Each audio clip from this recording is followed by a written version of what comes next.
जर जीवनामध्ये आनंदी राहायचं असेल तर आधी बहिरे व्हा. लाईफ चेंजिंग थॉट्स आज आपण काही जाणून घेणार आहोत. त्याआधी चॅनलवर जर नवीन असाल तर माझ्या थॉट्स या चॅनलला सबस्क्राईब करा. व्हिडिओ आवडल्यास व्हिडिओला लाईक करा आणि इतरांबरोबर शेअर करायला मात्र विसरू नका. Welcome to my channel thoughts. मित्र आणि मैत्रिणींनो, जीवनात जर तुम्हाला पुढे जायचं असेल तर आधी बहिरे व्हा. कारण जास्तीत जास्त लोकांचं बोलणं हे मनोबल कमी करणारच असतं. जी व्यक्ती तुमच्या खऱ्या आणि बरोबर बोलण्याचा पण चुकीचाच अर्थ काढते, त्या व्यक्तीला सफाई देण्यामध्ये तुमचा वेळ अजिबात वाया घालू नका. या जगामध्ये हरलेल्या माणसाची आणि अडचणीत आलेल्या माणसाची कोणीही मदत करत नाही. आणि एखादी व्यक्ती थोडी सफल जरी झाली तरी सक्सेसफुल झाली तरीही त्याच्यासाठी कोणीही आनंद होत नाही. त्यामुळे स्वतःचे दुःख कधीच कोणाला सांगू नका. आपण आनंद कोणाच्या समोर व्यक्त देखील करू नका. कारण हे ऐकायला जरी वाईट असलं तरी हेच सत्य आहे. ज्या व्यक्तीने मनावर आपल्या कंट्रोल मिळवला, नियंत्रण ठेवलं, अशा व्यक्तीची सफलता हे देवही थांबू शकत नाही. एक दिवस तुम्ही तक्रार वेळेविषयी नाही तर स्वतःविषयी कराल की एक सुंदर असं आयुष्य तुमच्या समोर होतं. पण तुम्ही दुनियादारी करण्यामध्ये स्वतःला व्यस्त करून ठेवलं. ज्या माणसाला आपल्या आयुष्यामध्ये, आपल्या आसपासच्या लोकांमध्ये सगळं काही वाईट आणि चुकीचं दिसतं, तो माणूस कधीही आनंदी राहू शकत नाही. नेहमी चांगल्या लोकांच्या संगतीत राहा. कारण सोनाराचा कचरा हा बदामापेक्षा देखील महाग असतो. जोपर्यंत तुम्ही समोरच्या व्यक्तीने तुम्हाला इज्जत द्यावी याची अपेक्षा करत राहाल तोपर्यंत तुमचा तेथे अपमानच होत राहील. आणि जोपर्यंत तुम्हाला वाटणार नाही की लोकांनी तुमची कदर करावी तोपर्यंत ती कोणीच तुमची कदर करणार नाही.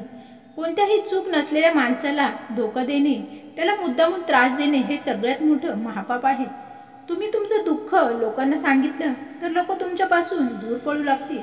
कारण त्यांना माहीत असतं की जेवढं अशा लोकांच्या जवळ राहाल तेवढं याचं दुःख ऐकत बसावं लागेल. आणि तुम्ही जर सफल झालात तर लोकांना तेही आवडत नाही. हे जग मोठे विचित्र आहे. तुम्ही माणसाची मदत करत नाहीत आणि सफल माणसाला खुश राहू देत नाहीत.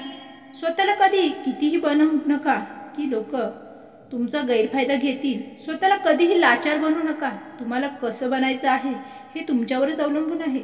नाहीतर कोणीही येईल आणि तुमचं मन मात्र तोडून जाईल. हे कलियुग आहे.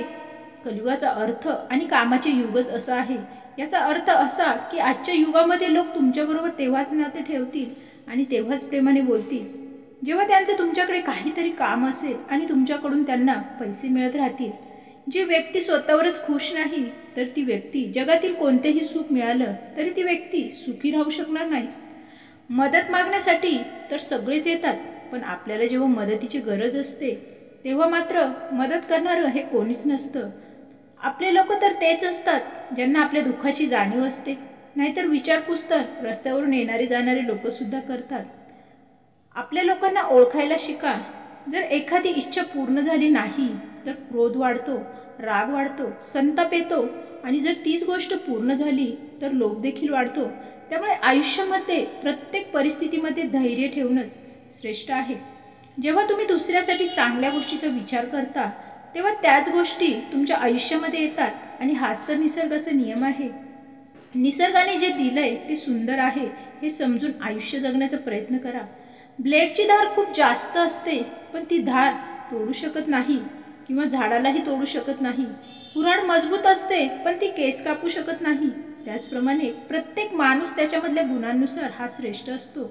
म्हणून स्वतःची तुलना कधीही इतरांबरोबर करू नका. जे स्वतःला मिळालंय त्याचा अभिमान बाळगा. मेहनतीचं फळ आणि अडचणीचे उत्तर उशिरा का होईना पण नक्की मिळतं. कारण की यशाला कधी मरण नसतं. अशा व्यक्तीच्या शक्तीचा कोणीच मुकाबला करू शकत नाही. त्यांच्याजवळ सहनशक्ती असते. आयुष्य जगताना मौन राहणं आवश्यकच आहे. पण वेळ जेव्हा मर्यादेची येते त्यावेळेस मात्र शस्त्र हातात घेणं देखील जास्त गरजेचं असतं. कारण आपला स्वाभिमान हा देखील तितकाच महत्त्वाचा असतो. लढण्याची ताकद तर प्रत्येकाजवळच असते. पण कोणाला जिंकणं आवडतं तर कोणाला नात्यांसाठी हरणं देखील आवडतं. मृत्यू आणि हसणं ही दोन शक्तिशाली कारणे आहेत. मृत्यू सगळ्या समस्या संपवण्याचा मार्ग आहे तर हसणं सगळ्या समस्यांपासून वाचण्याचा देखील मार्ग आहे. मन दुःखी असेल तर कधीही वाईट शब्द बोलू नका. कारण मन थोड्या वेळाने शांत होतं पण एकदा बोललेले शब्द हे परत माघारी देखील घेता येत नाही. बोलणारा माणूस विचार न करता काहीही बोलून जातो. पण कधी हा विचार केला आहे का की ऐकणाऱ्याच्या मनाला काय त्रास होत असेल त्यामुळे बोलण्याआधी स्वतः मात्र नक्की विचार करा की जर हेच शब्द आपल्याला कोणी बोललं गेलं तर त्याचा आपल्या मनावर किती परिणाम होईल. बुद्धी तर प्रत्येकाजवळच असते, परंतु चालाकी करायची की इमानदारीने जगायचं हे मात्र संस्कारांवर अवलंबून असतं. अहंकारामुळे सुद्धा बऱ्याच वेळा नाती तुटतात. प्रत्येक वेळी माणसाची केलेल्या चुकाच हे कारण नसतं. हृदयापासून जे दिलं जातं ते हाताने देऊ शकत नाही, आणि जे मौन राहून देखील बोललं जातं ते शब्दांनी देखील कधीही बोलता येत नाही. जे लोक तुमच्या भावनेचा विचार करत नाहीत त्यांच्यापासून दूर जाणं चांगलं. प्रत्येक जवळच्या माणसाला आपल्या मनातील गोष्ट ही सांगत बसू नका. काही गोष्टी लपवण्यातच तुमचं चांगलं आहे, कारण आज जो माणूस तुमच्याबरोबर आहे उद्या तोच तुमच्या विरोधात कधी जाईल हे तुम्हालाही कळणार नाही. ज्या लोकांकडे चांगले विचार आणि चांगले संस्कार असतात त्यांना हातामध्ये जपमाळ पकडण्याची किंवा देवापुढे बसण्याची काहीही गरज भासत नाही. मित्रांनो, आजचे पॉझिटिव्ह विचार तुम्हाला कसे वाटले? आजचे विचार जर तुम्हाला आवडले असेल तर माझ्या थॉट्स चॅनलला सबस्क्राईब करा, व्हिडिओला लाईक करा.